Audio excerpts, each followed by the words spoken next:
അപ്പച്ചിയുടെ വാക്കരിയും മുഖം മൂടിയൊരു പർദ്ദ പെൺകുട്ടിയുടെ കഥയും പരസ്പര വിരുദ്ധമല്ലേ? അല്ല. അപ്പച്ചിയുടെ വാക്കരി എന്ന് പറഞ്ഞാൽ എന്താ അർത്ഥം? അപ്പച്ചിയുടെ വാക്കരി എന്ന് പറഞ്ഞു കഴിഞ്ഞാൽ വേറൊരാളുടെ വിശ്വാസത്തെ നമ്മൾ ആദരിക്കുന്നു. അപ്പച്ചി വാക്കരി ഇട്ടുകൊണ്ട് പ്രത്യേകിച്ച് നിങ്ങളെയോ അല്ലെങ്കിൽ സമൂഹത്തിന് ഒരു റോങ് സിഗ്നലുണ്ട്. പക്ഷേ എന്നിരുന്നാലും അത് കാര്യമായി സ്വാധീനിക്കുന്നതല്ല. അതേസമയം ബുർക്കയുടെ പ്രശ്നം എന്താണ്? ബുർക്ക എതിർക്കുമ്പോൾ എല്ലാവരും പറയുന്നത് അതാരെയും ദ്രോഹിക്കുന്നില്ലല്ലോ. അല്ല, ബുർക്ക അല്ലെന്നുണ്ടെങ്കിൽ നിക്കാബ് എന്ന് പറയുന്ന വസ്ത്രം നിരോധിച്ച സമൂഹങ്ങളും രാജ്യങ്ങളും എല്ലാം പറഞ്ഞ കാര്യം അത് ആളുകളെ മറ്റുള്ളവരെ ദ്രോഹിക്കുന്നു എന്ന് തന്നെയാണ്. It is detrimental to the society. നിങ്ങളൊരു ബുർക്ക ഇട്ടുകൊണ്ട് ഒരു പൊതുസ്ഥാപനങ്ങളിൽ ചെല്ലുമ്പോൾ എന്താ സംഭവിക്കുക? നിങ്ങളെ മറ്റുള്ളവർക്ക് കാണാൻ കഴിയുന്നത് യു ആർ ഇൻവിസിബിൾ മാൻ എന്ന് H.G. വെൽസിൻ്റെ ഒരു സ്റ്റോറി ഉണ്ട്. നിങ്ങൾക്കറിയാം, ഒരു കെമിക്കൽ കഴിച്ചിട്ട് ആൾ ഇൻവിസിബിളായി മാറുകയാണ്. He can do everything but people cannot see him. So it's a tremendous advantage he has. നമ്മളൊന്ന് കാണാൻ എന്ത് ചെയ്യാമല്ലോ.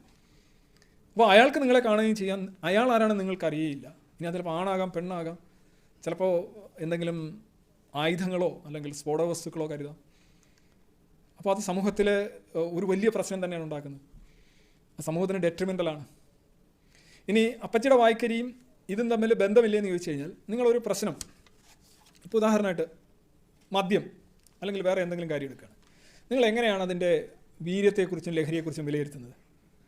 തീരെ തീരെ തീരെ തീരെ ഡൈല്യൂട്ടായിട്ട് ഒരു തുള്ളി മദ്യം ഒഴിച്ചിട്ട് ഒരു ഗ്ലാസ്സിൽ നിങ്ങൾ കുടിക്കുന്നു. അത് മദ്യമാണല്ലോ. മദ്യമാണ്. ഒരു ഗ്ലാസ് തരം മദ്യം കഴിക്കുന്നു, ഒരു തുള്ളി വെള്ളം ഒഴിക്കുന്നില്ല, അത് മദ്യമാണല്ലോ. ആണ്. ഡയല്യൂഷനിൽ വ്യത്യാസമുണ്ട്. ഡോസ്. ഒരു കാര്യം നല്ലതെന്നും ചീത്തയെന്നും കുറ്റമെന്നും കുറ്റകരമല്ലെന്നും ഇരിക്കുന്നത് നമ്മൾ ഡോസിൻ്റെ അടിസ്ഥാനത്തിലാണ്. ആണോ അല്ലയോ? നിങ്ങൾക്കൊരിക്കലും വാട്ടർ ടൈറ്റ് കമ്പാർട്ട്മെൻറ്റിൽ കാര്യങ്ങളില്ല. അതൊരു വലിയൊരു അന്ധവിശ്വാസമാണ്. എല്ലാം ഡിഗ്രീസിലാണ് നമ്മൾ കാര്യങ്ങളിലെ കുറ്റവും ശിക്ഷയും സ്വീകാര്യതയും അസ്വീകാര്യതയും വരുന്നത്. വസ്ത്രം സ്വീകാര്യമാണ് ഇവിടം വരെ സ്വീകാര്യമാണ്. ഇതിലൂടെ മറയ്ക്കുമ്പോൾ അസ്വീകാര്യമാകുന്നു. അത് സമൂഹത്തിന് ബുദ്ധിമുട്ടാണ്. അത് തമ്മിൽ ഈ ഡിഗ്രീസ് വെച്ചാണ് പറയുന്നത്. ഉദാഹരണമായിട്ട് നിരുദ്രവകരമായിട്ടുള്ള പല വിശ്വാസങ്ങളും അന്ധവിശ്വാസങ്ങളാണ്. പക്ഷേ ഉദാഹരണമായിട്ട് അത് നമ്മളെ അധികം സ്വാധീനിക്കുന്നില്ല. നമ്മളതിനെ എതിർക്കാനോ സംസാരിക്കാനോ പോകുന്നില്ല. ഞാൻ പലപ്പോഴും പറയാനുള്ള ചൊവ്വയുടെ ധ്രുവ പ്രദേശങ്ങളിൽ ഒരു തരം ചിരിക്കുന്ന ബാക്ടീരിയ ഉണ്ട് എന്ന് നിങ്ങൾ വിശ്വസിക്കുന്നു. നിങ്ങൾ ചിരിക്കുന്ന ബാക്ടീരിയ സ്വപ്നം കാണുന്നു. ചൊവ്വ ബാക്ടീരിയ ആണ് എൻ്റെ ആശ്വാസം എന്ന് പറയുന്നു. നിങ്ങൾ പ്രത്യേകിച്ച് പ്രശ്നങ്ങളൊന്നും ഉണ്ടാക്കുന്നില്ല. അന്ധവിശ്വാസമാണ്.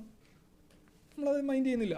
കാര്യം അതൊക്കെ അങ്ങനെ എടുക്കുക എന്ന് വെച്ചാൽ നടക്കില്ല. ഇതെല്ലാം ഡിഗ്രീസിൽ മാത്രമാണ്. അല്ലാതെ അന്ധവിശ്വാസം, അല്ലാത്ത വിശ്വാസം, അങ്ങനെ ഒരു സാധനമില്ല. അത് ഒരു സാധനത്തെ നമ്മൾ അഡ്രസ്സ് ചെയ്യുന്നത് അതിൻ്റെ ഡിഗ്രി വെച്ചാണ്, തോതനുസരിച്ചാണ്, നിരക്കനുസരിച്ചാണ്. അപ്പോൾ നിങ്ങൾ പരസ്പര വിരുദ്ധ water tight black and white ആയിട്ട് കാര്യങ്ങൾ ഒന്നിലുമില്ല, ഇതിലുമില്ല. അതാണ് എനിക്ക് അതിനെക്കുറിച്ച് പറയാനുള്ളത്.